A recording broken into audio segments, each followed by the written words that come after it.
Recuerden, las mamitas con bebés de brazos tienen arriba su sala cuna, un espacio para ustedes. Bebés de brazos, no niños grandes. ¿Hay un niño de 18 años en sala cuna? No. De manera que las personas que no tienen bebés de brazos, que están arriba en el tercer piso, pueden bajar. Hay espacio si quieren en medio de nosotros.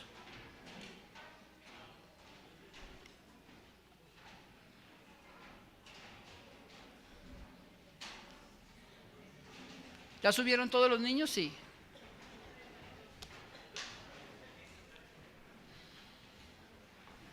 Bueno,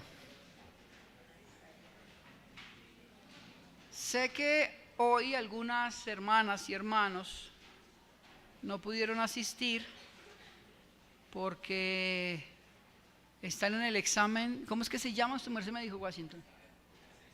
El examen de ascenso. Entonces ese es un buen momento para que oremos por ellos, ¿les parece? Padre, nosotros queremos orar por todos nuestros hermanos que presentan este examen de ascenso. Te pedimos, Señor, que tú les des gracia y que tú ilumines de tal manera que ellos puedan responder correctamente. Dales gracias, Señor, delante de las personas que revisan estos exámenes. Y si es tu voluntad, Señor, su calidad laboral pueda mejorar. Te lo rogamos en Cristo Jesús. Amén. Génesis capítulo 32, ¿lo tiene?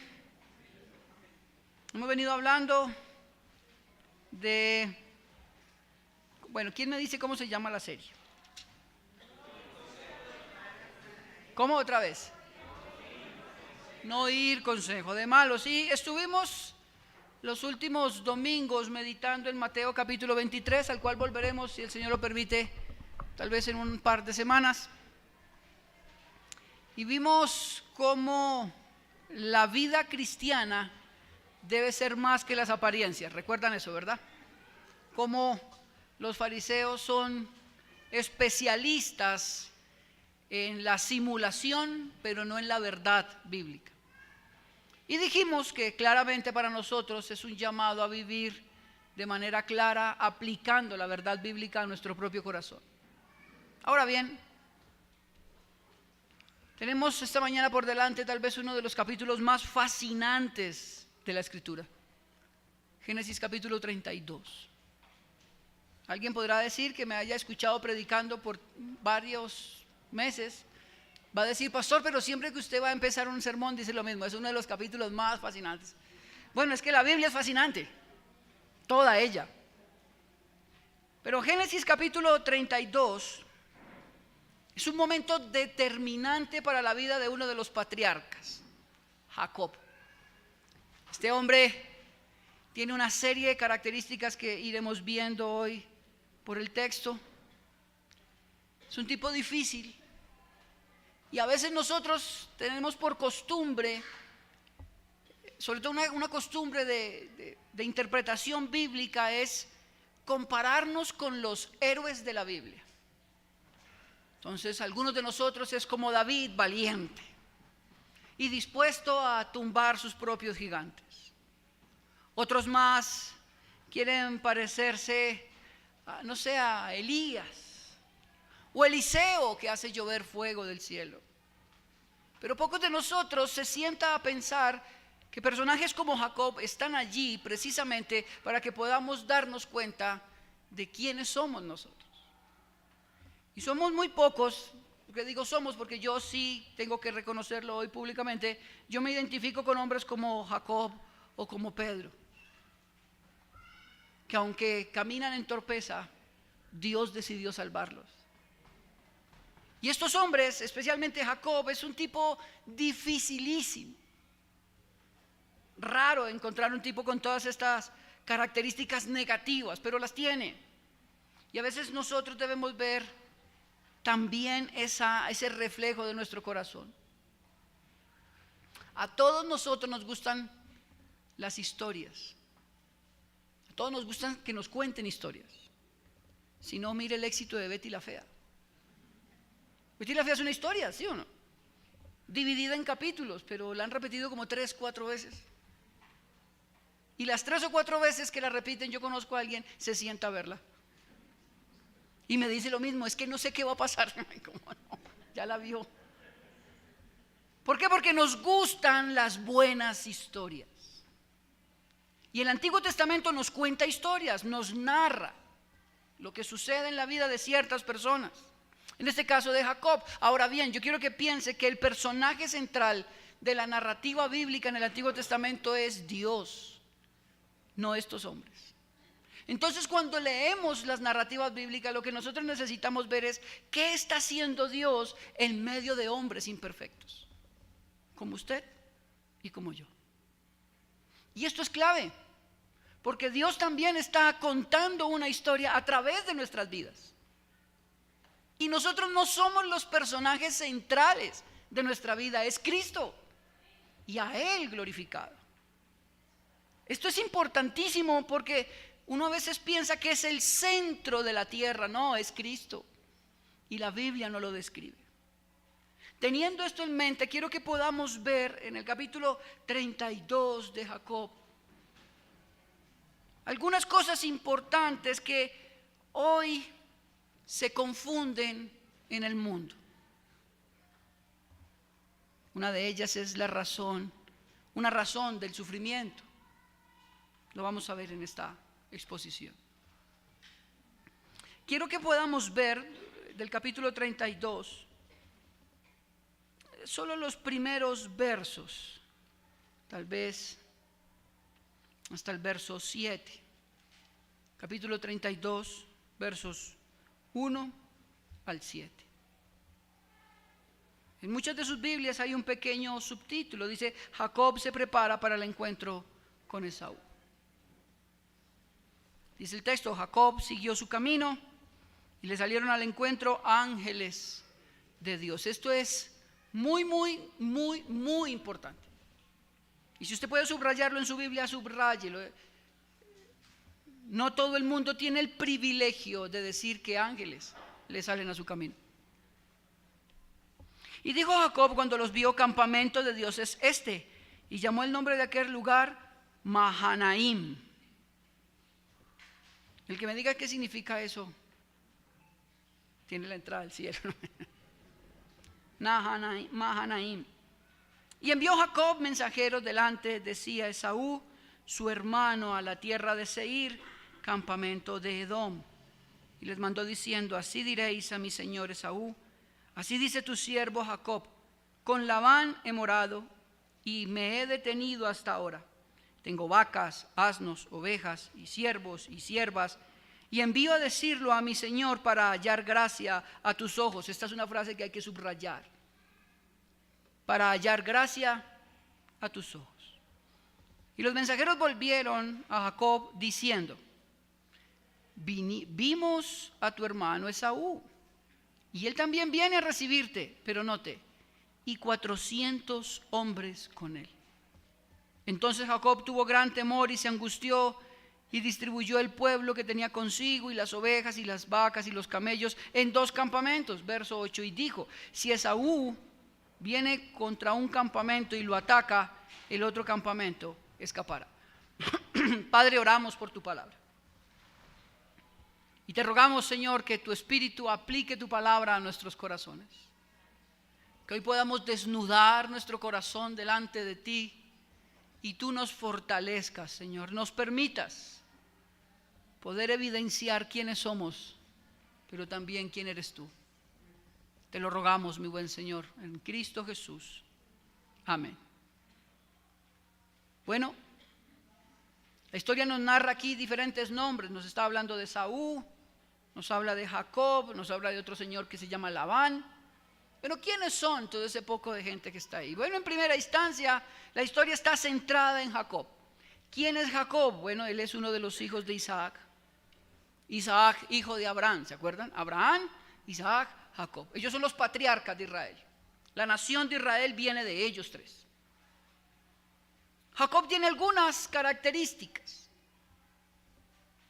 Voy a nombrar algunas de varias. Génesis capítulo 25, 27, no se preocupe, si quiere solo anote la cita. nos va a narrar cómo fue el nacimiento y el crecimiento de Jacob y de Esaú. Son hermanos, gemelos, no, mellizos. Gemelos es que son iguales, ¿cierto? Son mellizos. Note lo que dice el texto. Y crecieron los niños, y Esaú fue diestro en la casa, hombre de campo, hombre trabajador, ¿verdad?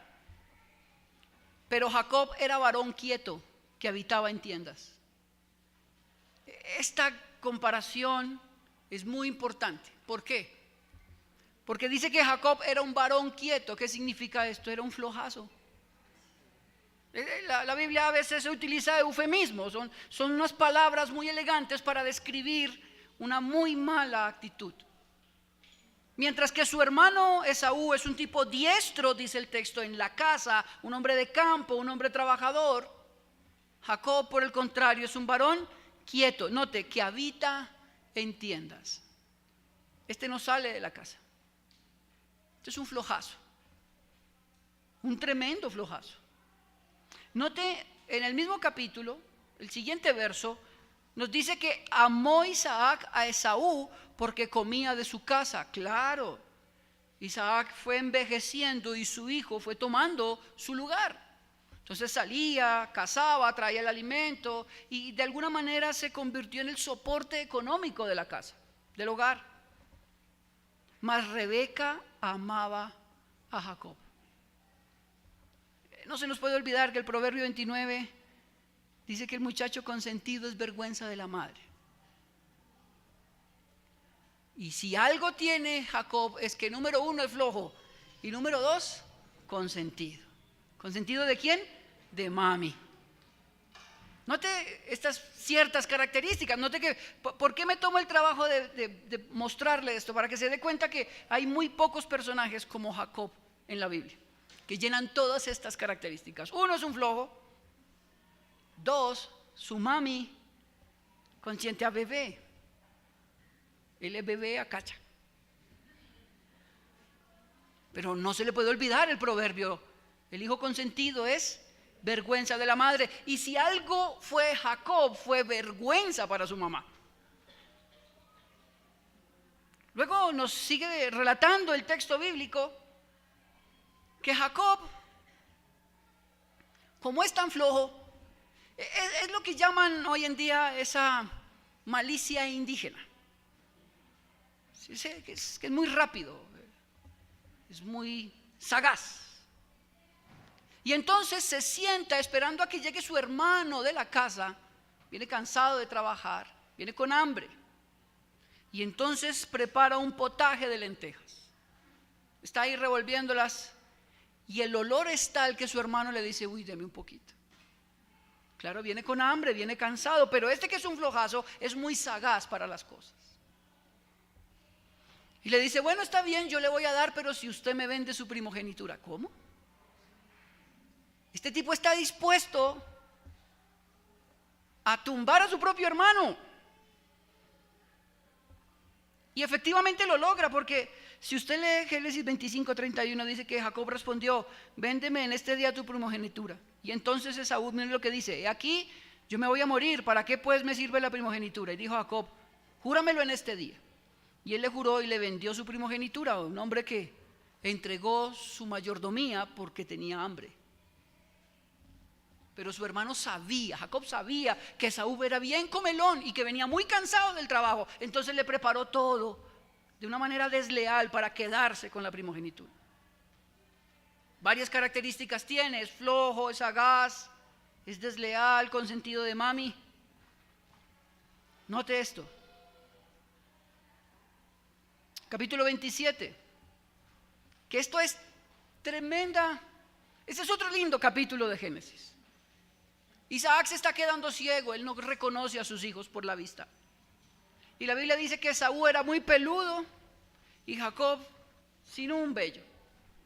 Y entonces van a pedir la bendición del padre, algo único en el Antiguo Testamento, y es que los padres, al bendecir a los hijos, transmiten sobre ellos todas las herencias de Dios, todas las promesas de Dios. Por eso Abraham transmite a su hijo Isaac a Jacob. Son herederos del pacto. Pero entonces Ya había un negocio desleal entre los hermanos. El menor le quitó la primogenitura al mayor. Pero ahora tienen que certificar esto. ¿Cómo? Pues que su papá ore por ellos. Como el viejo se está quedando ciego, la mamita de bebé se inventa un plan. Cojamos una oveja, pelamos la oveja, tú te pones eso encima para que cuando tu papá te toque, él considere que es el hermano mayor. Y mamita le cocina tremendo plato para que papá considere que su hijo fue a la casa y le preparó una buena comida. Y entonces en ese plan, mire Génesis 27, 19, y Jacob dijo a su padre: yo soy Esaú, tu primogénito. ¿De verdad? He hecho como me dijiste, levántate ahora y siéntate, come de mi casa para que me bendigas. Este tipo era no solo flojazo y sagaz, sino un tremendo engañador. Por eso su nombre, Jacob, significa engañador. Esto es tremendo. Ahora, ¿de quién aprendió el engaño Jacob? De su mami. Su mami es la que le patrocina todo esto. Esto es terrible. El ejemplo de una mala crianza, mire esto. Pero bueno, ese no es nuestro tema. Todo esto nos lleva en la narración bíblica a que Esaú viene a casa. Después de que su papá Isaac ha bendecido a Jacob, Esaú viene a que su papá lo bendiga. Y su papá se da cuenta del engaño y le dice: mira, ya no hay manera de echar esto para atrás. Yo bendije a tu hermano. Y dice el texto que Esaú lloró amargamente. Y eso es muy importante cuando usted lo lee en la narración original, en el hebreo. El llanto es desgarrador. Literalmente el hombre se rompe el alma. Y dice: si encuentro a mi hermano, lo voy a matar. Piense en eso. Cómo se divide la familia y lo profundo de la ofensa. Entonces, nuevamente la mamita le da un plan de escape al nené y lo envía donde un tío. Ese tío se llama Labán, que aparece en esta narración del capítulo 32. Ya hemos visto entonces quién es Jacob, quién es Esaú y ahora quién es Labán. Labán es un tipo peor que Jacob. Llega donde Labán y Labán entonces le dice: bueno, mijo, bienvenido a mi casa. Y resulta que Jacob se enamora de la hija menor de Labán. Y entonces Labán le dice: no hay problema, ¿quieres que te dé mi hija? Y él dice: sí, trabaja 7 años por ella, de gratis. Y cuando termines, te la voy a dar. Y este muchacho empieza a trabajar con todo el poder. 7 años, terminan sus 7 años y Labán le dice: listo, vamos a casarte. Y la noche de la boda él descubre que a quien le entregaron no fue a la que él quería, sino a la mayor. Y entonces dice: pero ¿cómo es posible? Usted me engañó. El engañador ahora es engañado. Y esto es clave porque para todo Jacob hay un Labán. Y hace el reclamo: pero ¿cómo es posible que usted me entregue otra hija? Y entonces Labán, sin despelucarse: no te preocupes, es que en mi tierra la tradición no es así, le dice. Yo no puedo casar a la menor si primero no te entrego la mayor. ¿Quieres la menor? Sí, claro. Bueno, trabájame otros 7. 7 años más. Y Jacob dice: bueno, listo, y los trabaja. Pero sabes, después de que le entregan a la segunda, a la que él realmente ama, y eso tiene hijos y se desarrolla su vida allí, le dice: pero trabájame otros 7 más. Son 21 años. Y después de trabajar estos 21 años, entonces hay una discusión entre los siervos de Labán con los siervos de Jacob. Y entonces deciden: bueno, vamos a dividirnos. Pero para dividirnos, ¿qué es lo suyo y qué es lo mío? Entonces, los corderos que nazcan blancos son suyos y los corderos que nazcan de color son míos, dice Jacob. Y Jacob, como es tan mañoso, se inventa toda una forma para que cuando nazcan de colores. Y se lleva una gran cantidad. Y el día que se dividen, una de las hijas de Labán entra a la casa de Labán y se lleva sus dioses. Es decir, parece ser que son como algunas figuras que simbolizan dioses acadios, que eso es muy grave. Y se van. Y van caminando. Cuando entonces Labán dice, aquí me falta algo. Se da cuenta de que lo han robado y entonces se va a perseguir la caravana de Jacob, donde va Jacob con sus 2 esposas, con sus hijos, con sus ganados, sus siervos. Y llegamos al capítulo 32. Todo esto para que podamos tener un contexto de qué sucede en el capítulo 32. Y es que Jacob está en un lugar donde, hacia adelante, tiene a su hermano Esaú, con 400 hombres y una promesa hecha en Génesis 28. Voy a matar a mi hermano. Pero atrás viene su suegro, muy dolido y ofendido porque lo han robado. Es decir, por delante tiene la muerte y atrás también. De manera que el texto es impresionante, porque cuando usted va al verso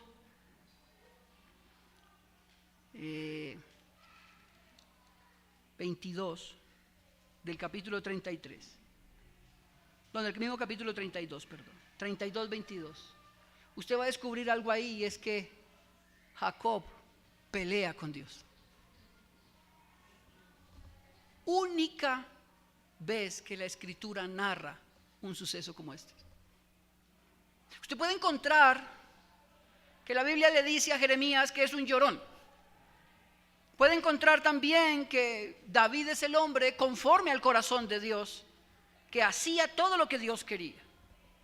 Usted puede encontrar que la Biblia dice de Abraham que es amigo de Dios, ¿verdad? Pero el único que peleó con Dios es Jacob. Tan testarudo es que capítulos atrás la Biblia dice que él, cuando se acostaba a dormir, utilizaba una piedra de almohada.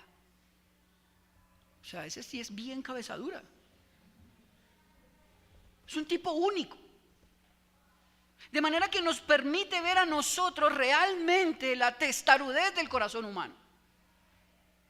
Muchos de nosotros consideran que el sufrimiento es solo externo, por cuestiones ajenas a nosotros.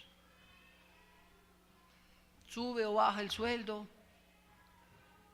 me reciben o me sacan de un trabajo, estoy sano o estoy enfermo.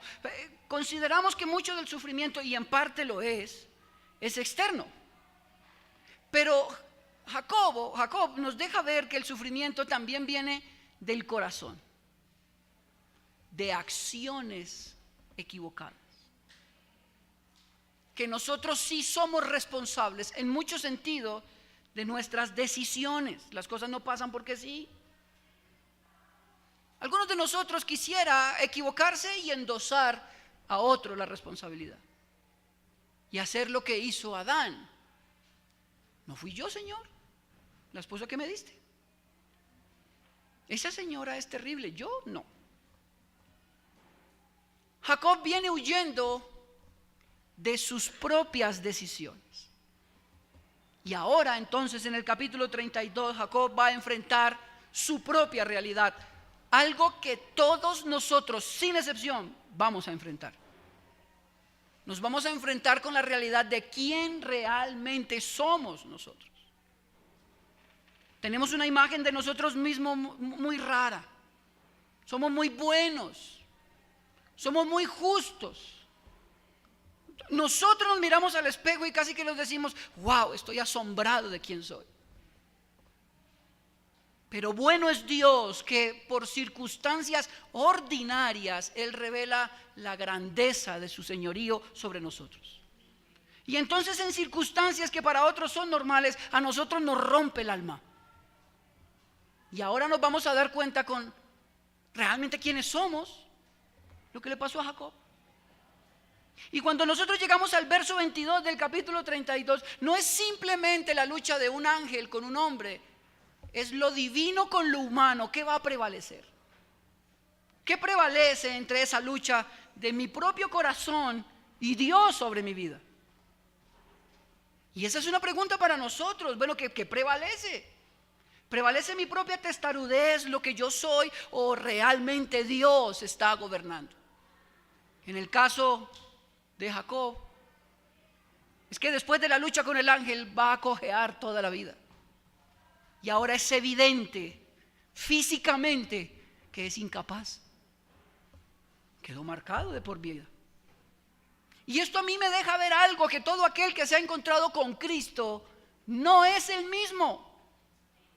Camina diferente. No me puede decir ninguno que diga ser cristiano, nada ha cambiado. Claro que tiene que cambiar. Adentro tiene que estar roto para reconocer quién es el que lo sana. Y eso es lo que vamos a ver. Entonces, en primera instancia, quiero que veamos en los versos 6 y 7. Bueno, todo esto fue el contexto. Ahora sí vamos a predicar. Los que han visto hermenéutica conmigo van a decir, ay, pastor, usted no dice que es más poquito. Sí, pero como yo soy el pastor, yo puedo hacerlo, tengo ese privilegio.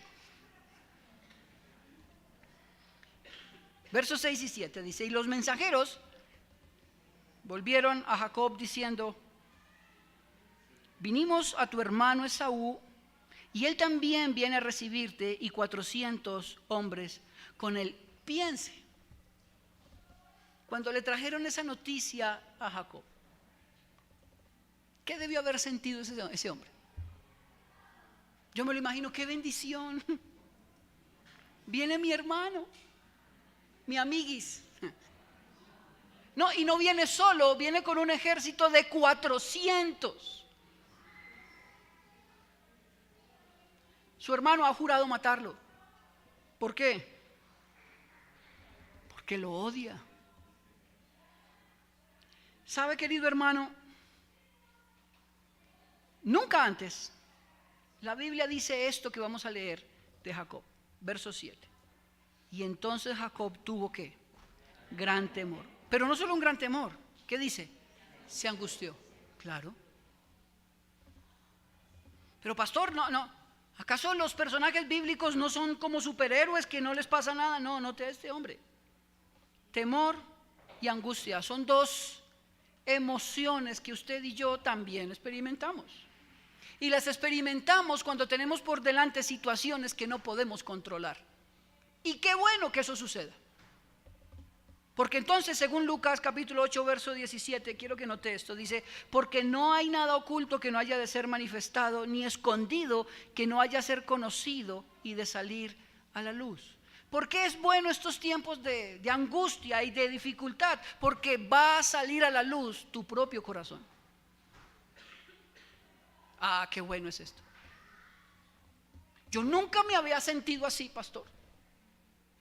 Yo nunca pensé que me iba a deprimir. ¿Te vas a deprimir? Yo siempre me creí fuerte.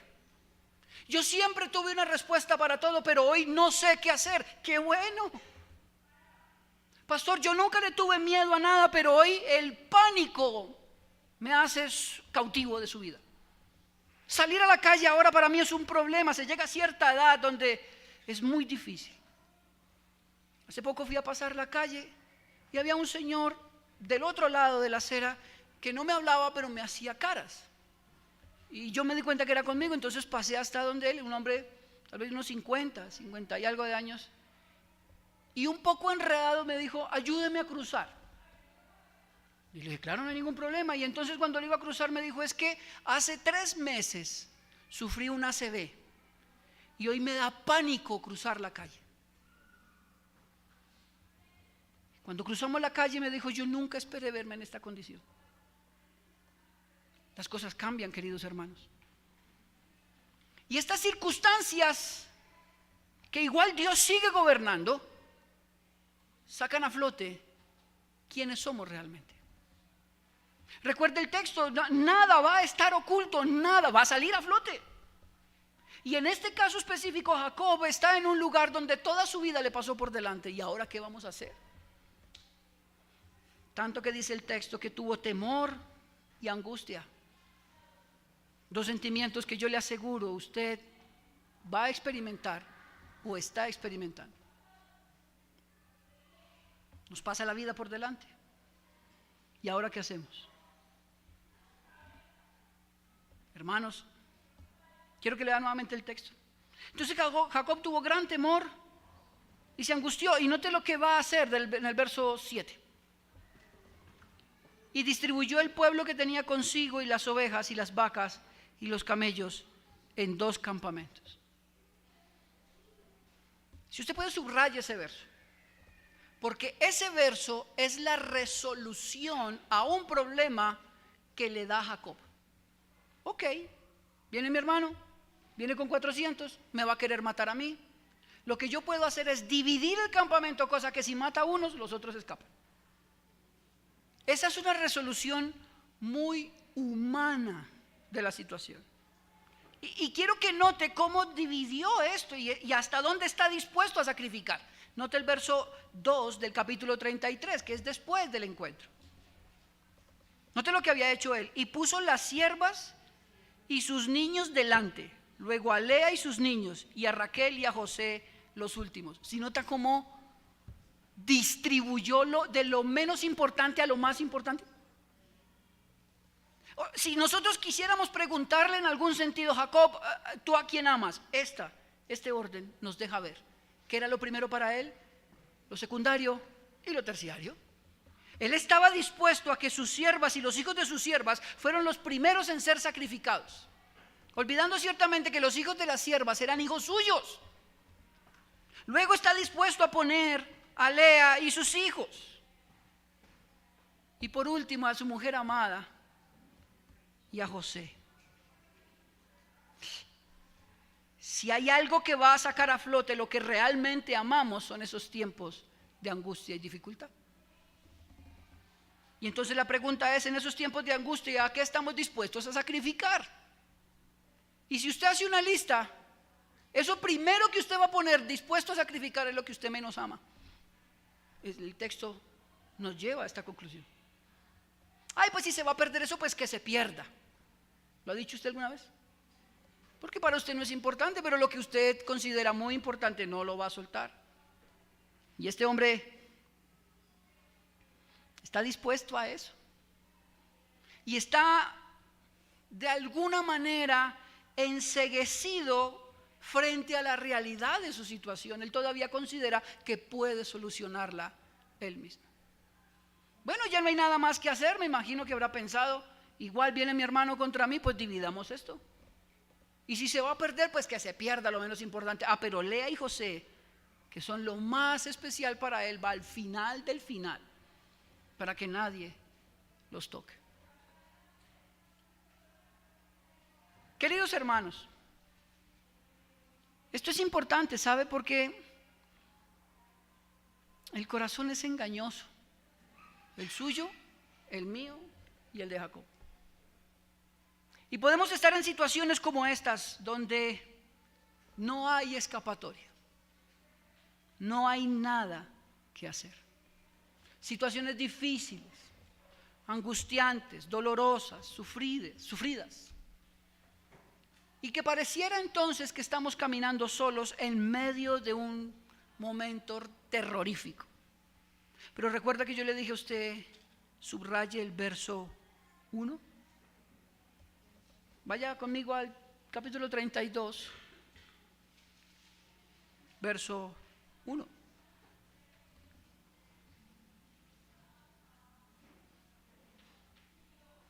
Jacob siguió su camino.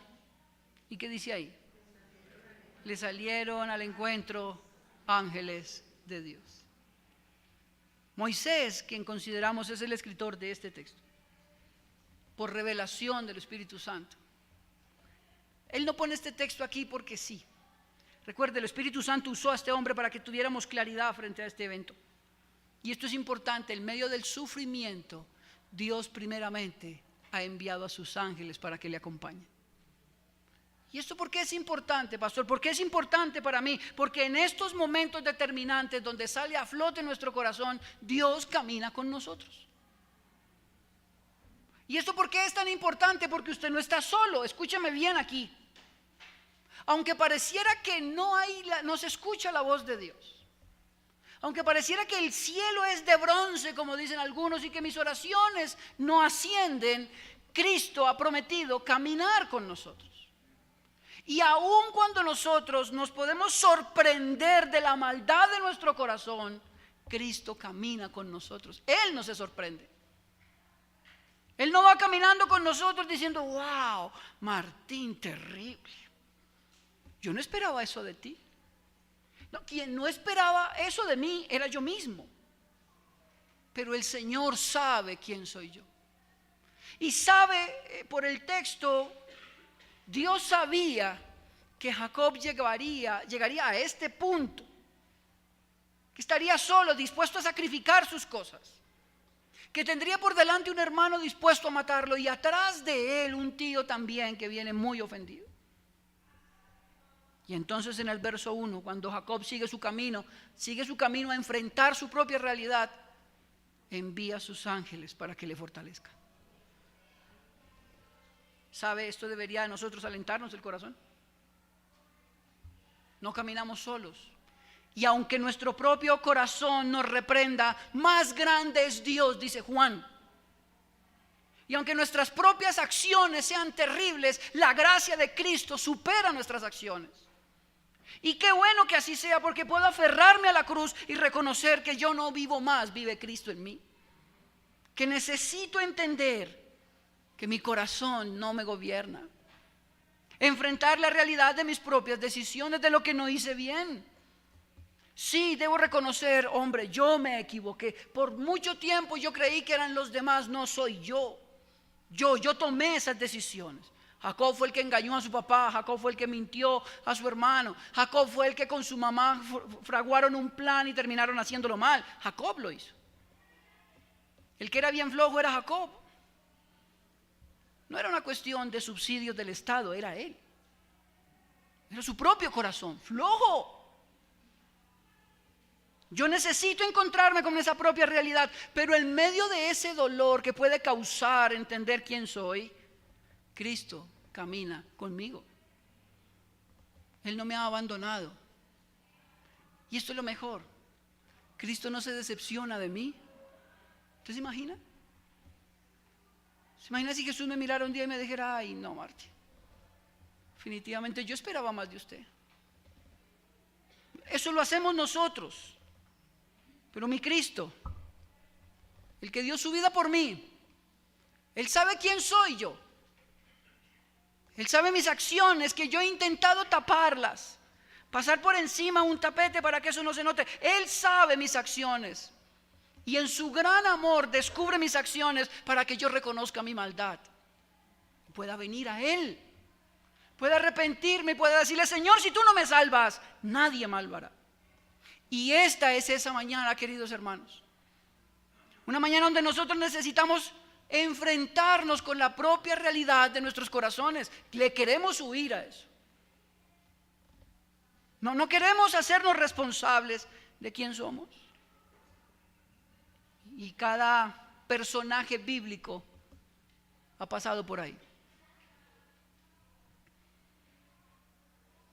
Se puede leer el capítulo 9 de Hechos y encontrar a Pablo ciego. Ciego. Escúcheme bien, esto uno lo lee y como que... Él era un hombre dispuesto a asesinar a otros con tal de que se impusiera su teología. Un hombre violento, acostumbrado a ir donde él quisiera, a hacer lo que se le antojara. Luego de encontrarse con Cristo quedó ciego. De hecho, el pasaje dice que entró a Damasco de la mano de otros hombres, vencido, roto. Ahora se estaba enfrentando con su propia realidad y un hombre desconocido en toda la historia bíblica ora por él y vuelve a la vista.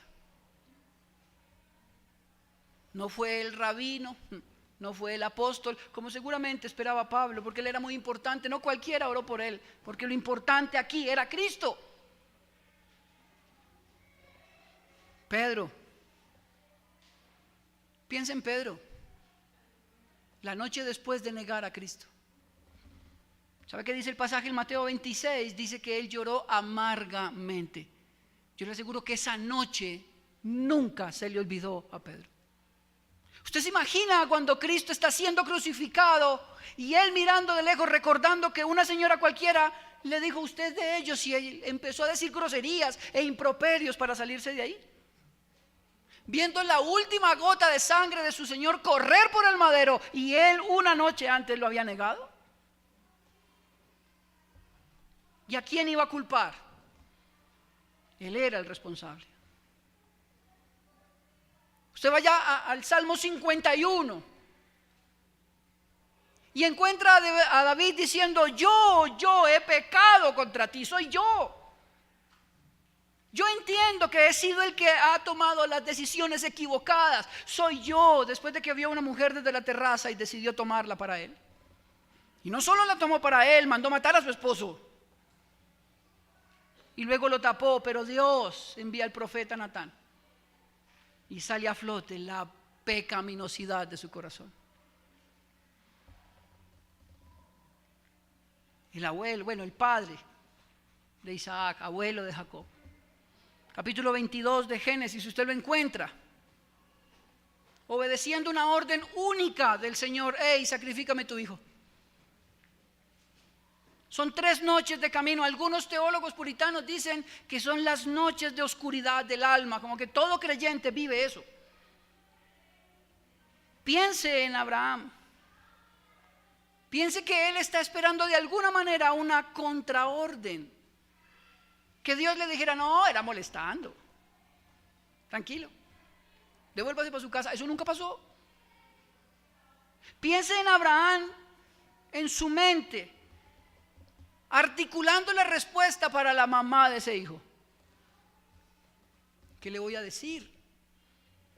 Y ahora, ¿a qué quiero llegar? A que todos estaremos en un momento dado de nuestra vida, en este tiempo como en el que está Jacob. Es un tiempo decisivo para la vida cristiana, determinante para el corazón. Es el punto donde si realmente lo que yo he decidido creer en Cristo es verdad para mí o no. A veces hablamos muy lindo del Señor.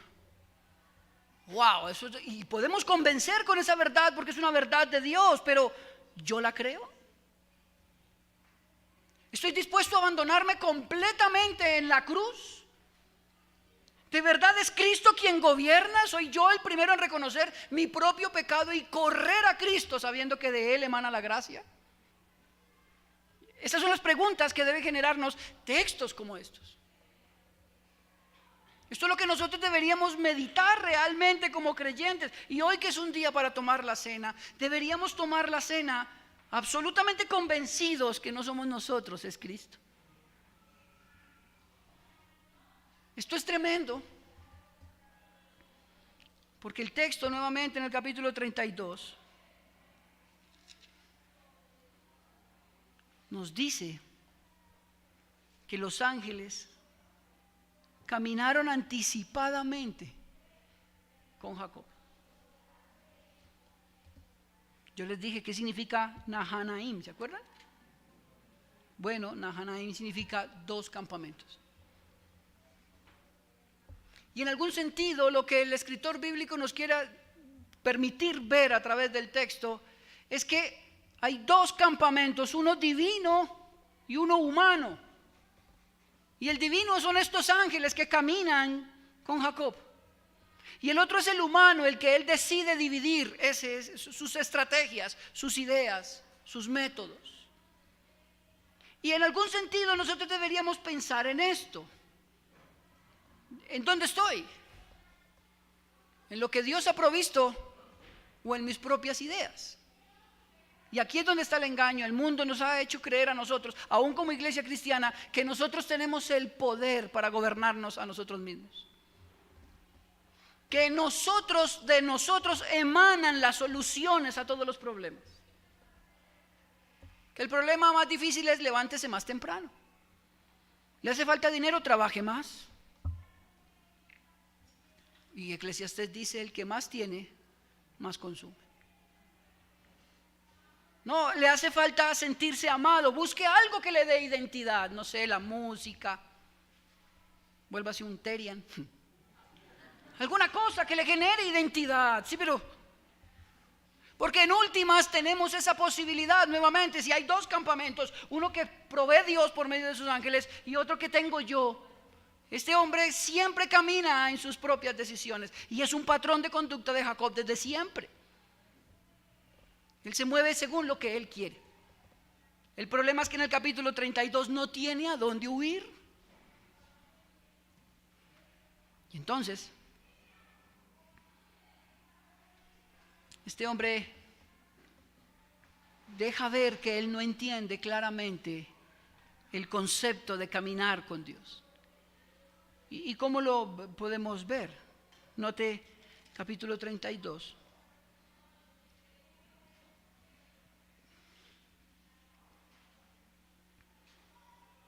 Verso 7. Entonces Jacob tuvo gran temor y se angustió y distribuyó el pueblo que tenía consigo y las ovejas, las vacas, los camellos, los campamentos.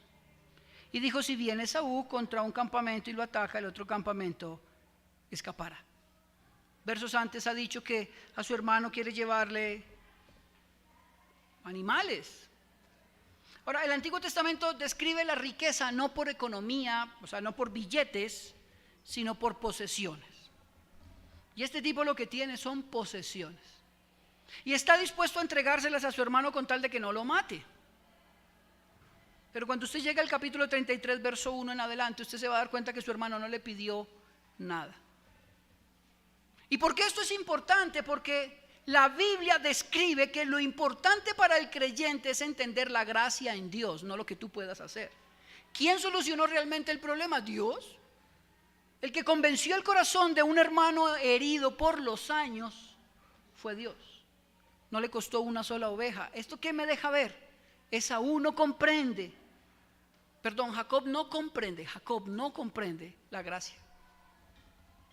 Si usted y yo, en medio de situaciones determinantes donde nuestro corazón sale a flote, pretendemos solucionar las cosas a nuestra manera, no estamos entendiendo la gracia. Creemos que lo hacemos mejor nosotros. Y esto es tremendo. Esto no lo digo yo, lo dice Elvis Carballosa en su comentario a Génesis. Dice que aunque en realidad el patriarca no entendía el significado de todo lo que estaba sucediendo, dice Carballosa, no existe un solo lugar donde Dios te lleve que su gracia no te sostenga. Aunque Dios lo ha traído aquí, y Jacob tal vez no entiende lo que está pasando, la gracia del Señor lo sostiene. Como seguramente muchos de nosotros. Como seguramente usted y yo, en medio de situaciones difíciles que no logramos entender, nuestro corazón sale a flote y somos confrontados con lo que realmente somos. Podemos levantar la mirada al cielo y decir, ¿y esto qué es? ¿Qué está pasando?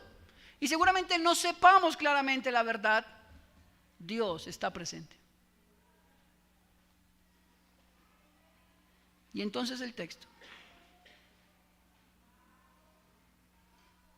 Luego del verso 9 en adelante, nos dice que Jacob oró. El texto nos dice que hace casi 25 años él no oraba. Si usted busca hacia atrás, la última vez que había orado fue cuando salió de su casa. Y le había dicho al Señor, si tú me proteges, entonces el 10% de todo lo que me des apartaré para ti. Ese es un pasaje conocido. De ahí no había vuelto a orar hasta aquí. Y entonces en el verso 9, y dijo Jacob, Dios de mi padre, se acordó.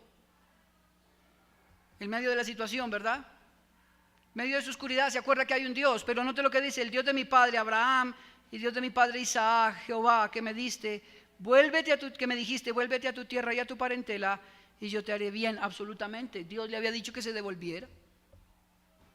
Y entonces dice, menor soy que todas las misericordias y que toda la verdad que has usado para con tu siervo, pues con mi cayado pasé este Jordán y ahora estoy sobre 2 campamentos. Líbrame ahora de la mano de mi hermano, de la mano de Esaú, porque le temo, no venga acaso y me hiere la madre con los hijos. Y tú has dicho, yo te haré bien, y tu descendencia será como la arena del mar, que no puede contar por la multitud. Se acordó y oró. Pero su oración tiene varias cosas que no veremos, no alcanzamos por tiempo. Pero tal vez lo más importante es que él recuerda las promesas que Dios le ha dado. Tú me has dicho que me harás bien. Y entonces vamos al capítulo mismo 32, verso 22. Y esto es lo que Dios hace con él. Y se levantó aquella noche, tomó sus 2 mujeres, sus 2 siervas, sus 11 hijos, y pasó el vado de Jacob. ¿Por qué nos deja ver el texto de esto? Para que podamos entender que no viene solo. Los tomó pues, verso 23, e hizo pasar el arroyo a ellos y todo lo que tenía. Así se quedó Jacob, ¿cómo? Y esto hay que subrayarlo, solo. Mira, cuando estás en esta situación determinante y confrontativa con tu propia vida y tu propia realidad espiritual, estás solo delante de Dios. Tú y Él. Ay, cómo quisiéramos echar mano de alguien que me ayude. De mi esposa, aquella que me entiende tanto. De mis hijos, mi mayor tesoro, el motor de mi vida. De mi esposo, él que sí me comprende. Del pastor, no, queridos hermanos. No. De aquí en adelante el pasaje nos deja ver Jacob y Dios. Usted y Dios. Yo y Dios. Estando solo, dice que Jacob quedó solo y luchó con él un varón hasta que rayaba el alba. Y cuando el varón vio que no podía con él, tocó en el sitio del encaje de su muslo y lo descoyuntó el muslo de Jacob mientras con él luchaba. Y dijo: déjame porque raya el alba. Y Jacob le respondió: no te dejaré si no me bendices. Y el varón le dijo: ¿cuál es tu nombre? Y él respondió: Jacob. Y el varón le dijo: no se dirá más tu nombre Jacob, sino serás Israel, porque has luchado con Dios y con los hombres y has vencido. Entonces Jacob le preguntó y le dijo: declárame ahora tu nombre. Y el varón respondió: ¿por qué me preguntas por mi nombre? Y lo bendijo allí. Y llamó Jacob el nombre de aquel lugar Peniel, porque dijo: vi a Dios cara a cara y fue librada mi alma. Varias cosas quiero que veamos aquí. Cuando el texto dice que Dios me hará bien, ¿qué fue lo que inmediatamente sucede? Hay una lucha. Y esta lucha del verso 32 en adelante nuevamente es, como ya lo había dicho, ¿qué prima? ¿Lo divino o lo humano? Es una lucha encarnada que todos nosotros tenemos en momentos determinantes de la vida. ¿Qué va por delante? ¿Mi propio corazón o Dios? ¿Qué prima en su vida en momentos determinantes, donde se necesitan decisiones radicales? ¿Qué prima? ¿Lo humano o lo divino? Seguramente ya no luchamos con un ángel porque esto es un caso único, pero sí luchamos con nuestra propia carne. Luchamos con obedecer al Señor y en muchas ocasiones nosotros decidimos hacer a un lado la verdad divina y prevalece en nuestro corazón. Esto es clave. Porque el verso 30 me dice que Jacob puso un nombre a ese lugar, Peniel, porque vio a Dios cara a cara y fue librada su alma. Esto, ¿por qué es importante? Bueno, porque también Moisés ha dicho que todo aquel que vea cara a cara a Dios va a morir. Y este hombre luchó con un ángel y salió con vida. Entonces él dice: mire, esto lo inició Dios. Dios me trajo hasta aquí. Dios pudo haberme matado en el proceso, pero decidió darme vida. Hermanos, si hoy estamos aquí y no hemos muerto, es porque Dios quiere que sigamos. Es lógico.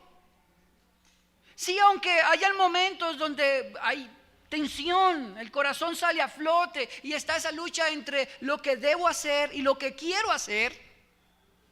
En medio de eso, salir al otro día a caminar es que Dios está conmigo. Dios está ahí. ¿Cuál es el propósito de esta lucha? Bueno, dice el texto, el verso 22, que Jacob estaba solo. El propósito divino es librar al patriarca de su autoconfianza. Recuerda que era un tipo flojo, recuerda que era mentirosillo, muy sagaz, y en última siempre se salía con la suya hasta que se encontró con Labán. Pero aún encontrándose con Labán, al final de los 21 años, le quita un montón de cosas, entre ellas una fortuna en animales. Este tipo, yo me lo imagino fraguando planes en su cabeza. Pero aquí está solo, absolutamente solo, y ahora tiene que vencer, no en su autoconfianza, sino en su rendición a Dios. Queridos hermanos, de alguna manera nosotros tenemos momentos similares en la vida, donde el corazón es probado, estamos en completa soledad y nuestra autoconfianza tiene que morir. ¿Cómo nos cuesta esto? Porque siempre nos decimos a nosotros mismos, yo puedo con esto. ¿Se han visto el meme ese? Yo puedo, no, yo no puedo, y se acuesta. Todos nosotros de alguna manera nos queremos convencer a nosotros mismos, no, yo esto, yo lo saco adelante. No, queridos hermanos, porque lo siguiente que vemos en el texto, en el verso 25, cuando el varón vio que no podía con él, esto es único en el texto, único en la escritura, un ángel dice, no puedo con este señor. Esto es tremendo. Cuando el ángel vio que no podía con él, tocó en el sitio del encaje de su muslo y se descoyuntó el muslo de Jacob mientras con él luchaba. Bueno, lo que debemos tener en mente, si pudiéramos graficar de alguna manera este pasaje, es que Jacob está peleando de una manera encarnizada con el ángel. Y yo imagino apretándole y dando vueltas con él ahí en la tierra, y se levantan, se caen, pero no lo suelta. Y en medio de eso el ángel toca el lado de su cadera. Y cuando lo toca, inmediatamente él tiene que caer de rodillas. Lo descoyunta, es decir, le quita la fuerza de la cadera. No sé si alguna vez usted ha sentido un golpe ahí en la cadera, como que la pierna pierde fuerza. Lo que sucede es que ahora este hombre, que está acostumbrado a hacer las cosas a su manera, está aferrado al ángel, dando botes con el ángel dice, ay, no hay manera de quitármelo encima. Toca su cadera y este hombre cae. Y al caer es caer de rodillas, es una derrota para Jacob. Pero a la misma vez que es una derrota, en su carne es una victoria, porque ahora se rinde a la voluntad divina. ¿Y cuál es la voluntad divina? Que el ángel lo superara. Y aquí necesitamos pensar en esto. En momentos decisivos como estos, ¿quién ha prevalecido? ¿Usted se ha rendido o ha terminado haciendo lo que a usted le parece? Todo esto, queridos hermanos, porque quiero leer un pasaje antes de tomar la cena, y es 2 Corintios 12:10.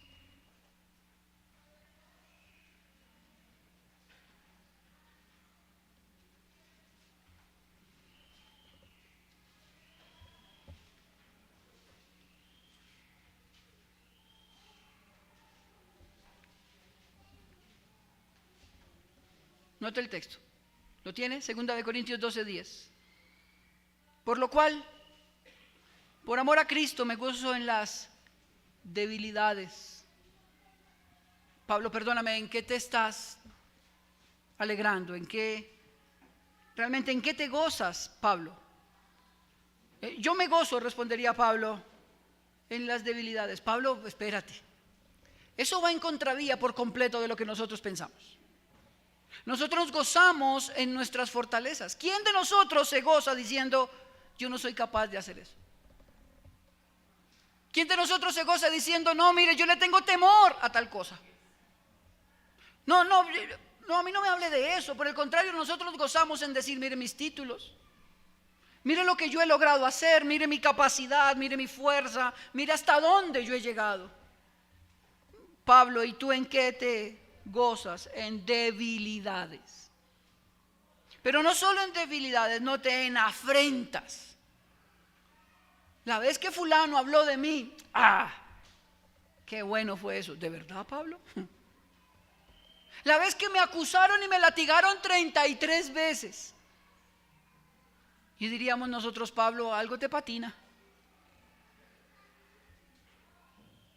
No solo en afrentas, en necesidades. Cuando se sentaban a comer y no había el alimento completo, él decía, gracias, Señor. Tú eres bueno porque en medio de esta necesidad tú estás presente. Igual a nosotros. Note, en persecuciones. Cada vez que está huyendo por guardar su vida, él va gozoso. Nosotros tenemos un problema donde alguien habla mal de nosotros en la empresa y queremos que incendien la empresa. Nota esto, en angustias. Pablo, ¿hay cosas que te angustian? Sí, pero me gozo. Y la razón que Pablo va a dar debe a nosotros marcarnos nuestra cosmovisión cristiana. Porque cuando soy débil, entonces soy fuerte. La vida del cristiano no yace en su poder, en su autoridad, en su capacidad. La vida del cristiano descansa en Cristo. Y el capítulo 32 de Génesis nos deja ver un hombre que siempre confió en él hasta que se encontró con Dios y Dios lo trajo a debilidad. Situación que usted y yo o estamos pasando, vamos a pasar, o seguramente alguno ya pasó, donde su corazón tiene que romperse, donde usted tiene que odiar con todas las fuerzas de su alma todo aquello que ofendió al Señor y ahora en debilidad reconocer que usted es menor que Él es poderoso, que Él es fuerte, que Él es grande, que Él es justo, misericordioso y Él es mi Señor. De manera que esta mañana es una invitación a todos nosotros a rendirnos a la gloria de Cristo. No hay nadie como Él. Él es el primero, Él es el Señor, Él es Rey, no hay nadie como Él. Él es el Salvador de nuestras almas. Fue Él quien determinó morir en la cruz del Calvario hasta la última gota de sangre por usted y por mí, hombres y mujeres rebeldes, que seguramente hemos querido hacer nuestra propia voluntad, pero en esta mañana Él abre las puertas a decirnos, hey, ven y toma de mí plenitud para tu vida. Qué duro es esto, queridos hermanos, enfrentarnos con la realidad de nuestro propio corazón. Se sufre con eso. Claro que se sufre. Pero note nuevamente a Pablo, él se goza en debilidades, afrentas, necesidades, persecuciones. Todo aquello que lo incomoda para venir a su Señor. Y ese es el mensaje para todos nosotros en esta mañana.